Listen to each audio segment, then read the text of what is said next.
Welcome back to Flagstone Trail. We've been on this deep dive into the 48 Laws of Power, and Yeah. it's really striking how relevant these laws still are today, especially in the workplace. Oh, absolutely. Yeah, human nature. I mean, it doesn't really change much. No, it doesn't. And so today we're looking at a law that I think can be super helpful in a modern workplace with all its complexities, and that's Law 4.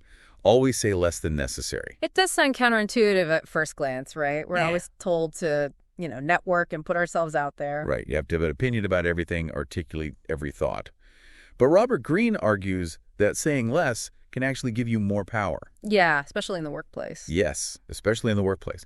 So to illustrate this point, he brings up the story of Gnaeus Marcius Coriolanus, A Roman military hero. a Roman military hero. I love a good Roman tale. So what happened to this guy? So Coriolanus, he was, a legend on the battlefield, saved Rome multiple times. Oh, And so he decides to try his hand at politics. of course. So how'd that go for him? At first, brilliantly. Okay. In his first public address, he shows off his battle scars. Mm. And the crowd is just mesmerized. They're barely listening to his words, They're so moved by these marks of his bravery. Powerful visuals. Yeah, very powerful imagery. Yeah. But then on polling day, Oh. he makes a critical mistake.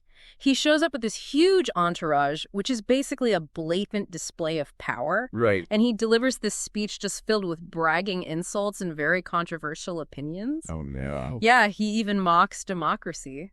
So much for reading the room. Yeah. So what do you think happens next? Oh, he probably got run out of town. You got it. The people are furious. They lose the election and is banished from Rome. The very people who once adored him are now celebrating his departure. Wow. All because he couldn't control his words. Precisely. Greene argues that Coriolanus squandered his treasure of words. By speaking too much, he revealed his true nature and ultimately demystified himself. He lost his power. Okay, so how do we avoid Coriolanus's fate in our own careers? How can we make sure each word counts, especially in the workplace? Well, Greene contrasts Coriolanus with another historical figure who was known for his strategic silence, Louis XIV. Okay, tell me more. So Louis XIV, actually, he was quite eloquent in his youth. Okay. But as he matured and gained power, he shifted to a much more reserved and calculated style of communication. Mm. He understood that in a court rife with intrigue, saying less kept people guessing. Oh, so he used silence as like a tool. Absolutely. And it worked brilliantly. Wow. For instance, one of his most famous pronouncements was just 3 words. I am the state. Wow, you can practically feel the power behind those words. Exactly right. Yeah. And it's so short and declarative and just delivered at the right moment. Yes. It just reinforced his authority and it kept his courtiers off balance. So it wasn't that he just stayed silent. He chose his words carefully, making each one count. Exactly. It wasn't about being mute. It was about intentionality. His calculated silence created an aura of mystery and power. It forced his courtiers to kind of reveal more of themselves as they tried to fill the void, and guess what he wanted? This is making me think of all those times I felt pressured to speak up in meetings, even when I didn't really have anything valuable to add. Yeah.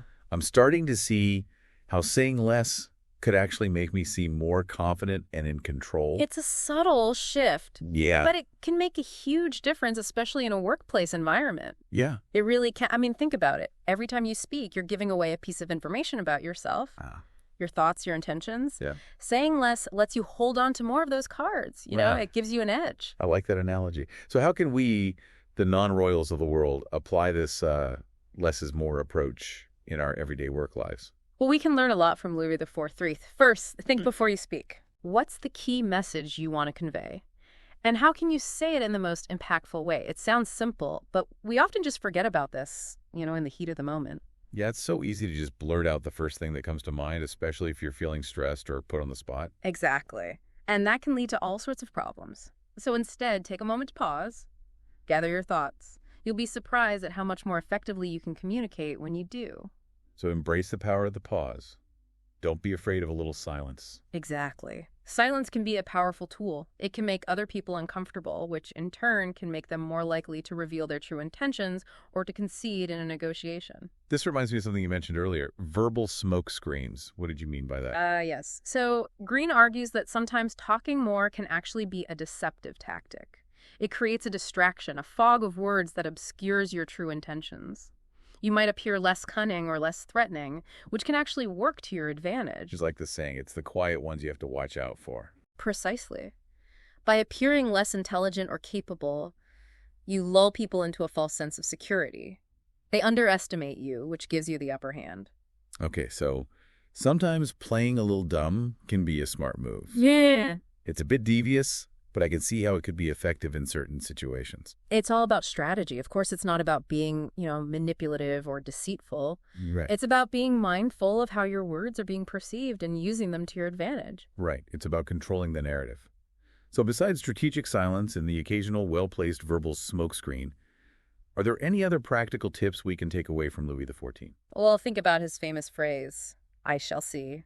We can adapt that to our own workplace interactions. Instead of feeling pressured to give an immediate answer, we can say things like, "I'll consider that," or "Let me discuss it with my team," or simply, "I'll get back to you." Ooh, those are good. Yeah, They buy you time to think things through, and they also project an air of authority and control. exactly. You come across as thoughtful and deliberate, someone who weighs their options carefully before making a decision. Yeah. And often, that's all it takes to gain the upper hand. Speaking of words we might regret later, Green also warns against the dangers of sarcasm. He tells this chilling story about Tsar Nicholas I of Russia and a condemned rebel named Kondraty Ryleyev. Yes. Ryleyev was about to be hanged for leading an uprising. The trapdoor opens, he drops, but the rope breaks. Oh, wow. He survives. It sounds like something out of a movie. It does, right. Right. And at the time, people believed that these events were signs from God. So Ryleyev should have been pardoned, but he couldn't resist a sarcastic comment. He says something like, "You see, in Russia, they don't even know how to make a rope properly." Oh, no. I can see where this is going. The Tsar, who was initially inclined to pardon him, hears about this remark and is furious. He revokes the pardon, and Ryleyev is hanged again. This time the rope holds. What a tragic end. And all because he couldn't resist a sarcastic quip. It's a stark reminder that words have power. Even a seemingly harmless joke can have serious consequences, especially in a high-stakes environment. So what's the takeaway here? Obviously, we should avoid making sarcastic remarks to our superiors. Yeah. But is there a broader lesson about saying less? I think so. It's about recognizing that every word we utter carries weight. And sometimes the most strategic move is to simply hold back to observe and assess before engaging. It's about choosing your battles. Yeah. And making sure your words count when you do choose to speak. Yeah, it's about wielding your words like a, precision instrument, not a blunt object. That's a great way to put it. But it's easy to talk about these concepts in the abstract. How do we actually apply Law 4 in those tricky real-world situations that we all face at work? Right. Let's play out a few scenarios. Imagine you're in a meeting and your boss is presenting a new initiative that you have serious doubts about. Okay. But you also don't want to be the negative one or seem disrespectful. Ooh, that's a tough one. Yeah. We've all been there. How can saying less help in that situation? So instead of launching into a full-blown critique, which could backfire spectacularly, try asking a few well-placed questions. Right. Something like, has the potential impact of X on this initiative been considered? Or what are the contingency plans if Y happens? So you're subtly raising your concerns without directly challenging your boss's authority. Right. You're planting seeds of doubt without being confrontational. And by saying less, you're also creating space for your boss and colleagues to think more deeply about the issue. They might even come to the same conclusions you have without you having to spell it out for them. It's about guiding the conversation, not dominating it. Okay, that's a great example. What about another tricky situation? Negotiations. Let's say you're trying to close a deal or get a raise. How can saying less help you in that scenario? Silence can be an incredibly powerful tool in negotiations. It can make the other person uncomfortable and more likely to concede. Okay. Think about those awkward silences after you've made an offer. Yeah. They can be excruciating, but if you can withstand them, you're often in a stronger position. It's like a game of chicken, but with words. Whoever cracks first loses. Exactly. So resist the urge to fill the silence with chatter or justifications. Remember Louis XIV and his, "I shall see." You can adapt that to the modern workplace by saying something like, "I'll need to think about that," or "Let me discuss it with my team." It buys you time and maintains an aura of control. Yeah. It also helps you avoid those impulsive agreements that you might regret later. Precisely. Okay, last scenario. You're dealing with a difficult coworker, someone who's always trying to undermine you or take credit for your work. How can Law 4 help you navigate that minefield? This is where the power of observation comes in. I took- Instead of getting sucked into a verbal sparring match, which will likely just escalate the situation, take a step back. Observe their behavior. Try to understand their motivations. What are their insecurities? What are they really trying to achieve? So it's about gathering intel, getting the lay of the land before you engage. Exactly. Once you understand their game, you can start to play it too, but more strategically. You can use your words sparingly and deliberately to deflect their attacks and expose their weaknesses. For example, if they're constantly interrupting you in meetings, you could calmly say, "I wasn't quite finished with my thought." Ooh, I like that. It shuts them down without stooping to their level. And it subtly highlights their rude behavior to everyone else in the room. It's a power move, disguised as politeness. Brilliant. Brilliant. So looking back at all of these examples, it seems that Law 4 is really about being a master of communication. It's not just about saying less, it's about saying the right things at the right time and in the right way. Well said. It's about being intentional with your words, understanding their weight and impact. And as we've seen, it can be a powerful tool for navigating the complexities of the modern workplace.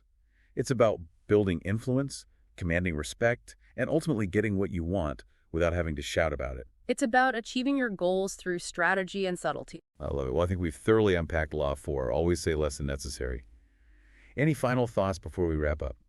Just that mastering this law takes practice. We're so conditioned to talk that learning to hold back can feel unnatural at first. Yeah, But the rewards are well worth the effort. I agree.